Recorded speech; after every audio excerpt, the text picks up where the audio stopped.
right, guys, we are starting week 12 here, and I was pretty excited to move into the Kubo, our Nipa hut, at the start of week 11. One of the reasons I was excited about it was I was finally going to be able to take a shower.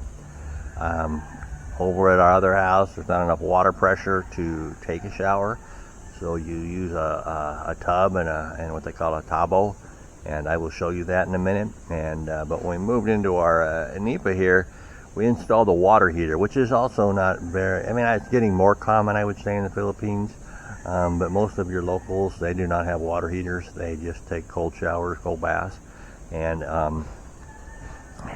so anyway, so we moved into here, and it turns out that our water heater was not working.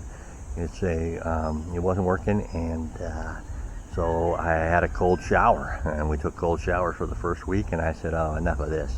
I want a hot shower. I want something about taking a warm shower that just kind of revigorates you mentally and physically and just makes you feel good. So I'm going to show you what I had to do to get the water heater working and to take my first hot shower last night. Alright guys, stay tuned. Alright guys, so I mentioned that the tub and the tabo. This here is the bucket we have right here. And I got that on there. And this is pretty common to find in the Philippines. In a bathroom, you will have a big tub of water here. And what you'll do is, this is your tabo right here. You take that, you scoop your water up, you get wet yourself all down, then you lather up with your soap. Ladies and men's soap there. Look at the men's soap, almost gone. I'm cleaning a lot. And then you rinse yourself off. That is how you basically bathe in many of the rural parts here in the Philippines. Now, if you're living in a major urban area, you're in a hotel or whatever, yeah, you're going to be fine. You're going to have a shower. Might not have hot water, but you're going to have a shower. And there's our shower head there. And so that's how for the last 3 months we've been taking baths right there.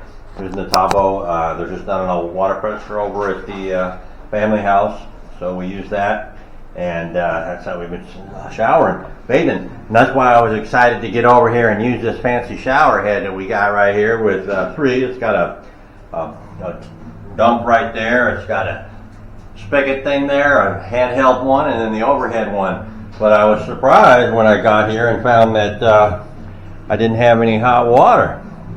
And the problem was my German engineered water heater was not working.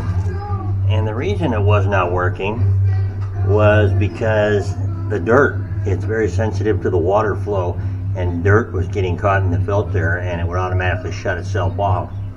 That's why I had to install the water filter. And I got the water filter in there now, and we have hot water. Let me turn the hot water on here. There you go. You see that blue light come on? You know you got hot water. Life is good, man. Life is good. And a lot of times you'll find these water heaters in the shower, mounted right in the shower. You won't have hot water going to the sink. It'll be exclusive to the shower, and they're mounted high up on the wall. And but this here, we decided to go ahead and get hot water for our sink and for our shower, so we mounted it underneath here, underneath the vanity here, and it's been working great for the 1 day so far. In fact, my wife says the water's too hot. She likes the colder showers. So, all right, guys. So now we are having hot showers. There won't be any videos of me showering, though. But anyway, so.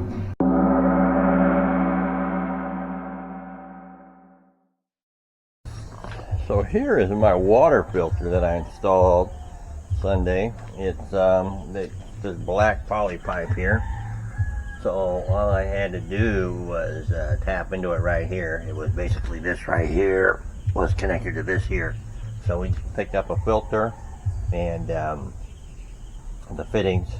Very helpful. It fixed right here in the local hardware store here in the chain hardware store that had a bunch of stuff, and the guys knew exactly what I was trying to do and loaded me up with everything I needed, and plus a couple things. So the one thing about this water filter is it's not it's not UV resistant. So they did say don't put it out anywhere the sun is going to hit it. So this area is pretty shaded here right next to the pump house, the well here, and this is all temporary. This is all going to change eventually when we get a little further along on the project. This actually is going to be my tool shed. Not this building, but this is where my tool shed is going to sit. So, and I suspect that the well will probably be incorporated into that tool shed on the other end of it or not, but we'll see how that goes. I'm not quite sure how that's going to work. But so this is all temporary. So I rigged up this sheeting right here, and there is my water filter right there.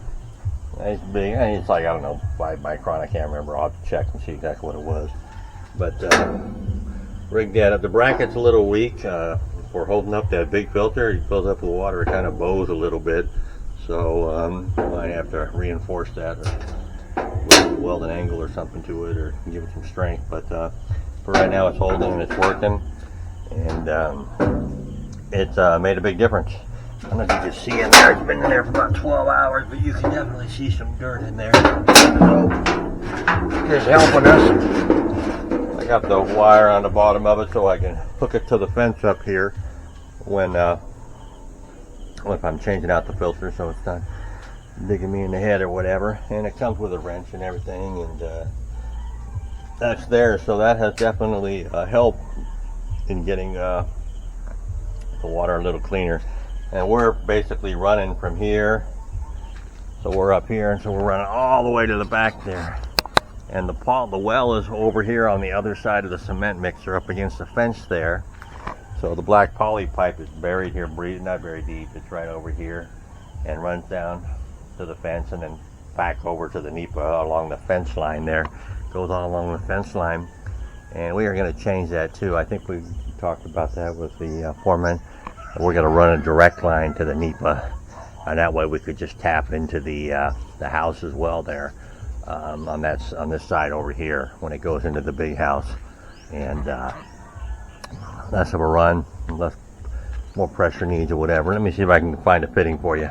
Hey guys, when I was putting the water filter on our system here to protect our water heater, keep the dirt out of the water heater, I dealt with these black poly pipe and these black poly fittings. I've never dealt with them before, so I just thought maybe I would share a brief primer for anybody who might be, need to face them. It's pretty simple, pretty straightforward. This one's a 90 here. They come in straights, straight tees, various half-inch, three-quarter-inch threads, and I'm not sure why they come in, SAE sizes. As opposed to metric sizes, but they do. It's kind of like half-inch, and the actual water heater the water filter called for half-inch fittings, and it's made in the Philippines here. So some things are in metric, some things are in as standard, I guess we call it standard. So anyways, so here we have a 90 here. So basically, what you have is you have your coupler on here. Let me see if I can just show you kind of this without. So if you take that off right there, and this part here will slide right out. It's three internal pieces here. You have an O-ring,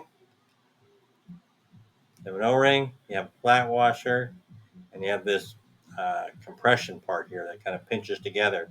And this is all going to press together. You want to put the pipe about maybe half inch, maybe 3/8 inch back. The O-ring will be your first one there. Kind of go there, pull this one up there, slide your compression fitting up, and then your pipe is going to slide right in like that. You can kind of feel it sink in there. This will press in, and hold it all nice and tight. I found it easier to put this O-ring on here, put everything on the pipe, as opposed to just putting the compression, the white one, and the coupler, and then trying to put the pipe in through the O-ring, through the washer. The couple that I did like this, they leaked for some reason. The O-ring didn't seem to seat as well. So I went to this method, and it seemed to work better. So either way, it seems to work. So, and then you just tighten it up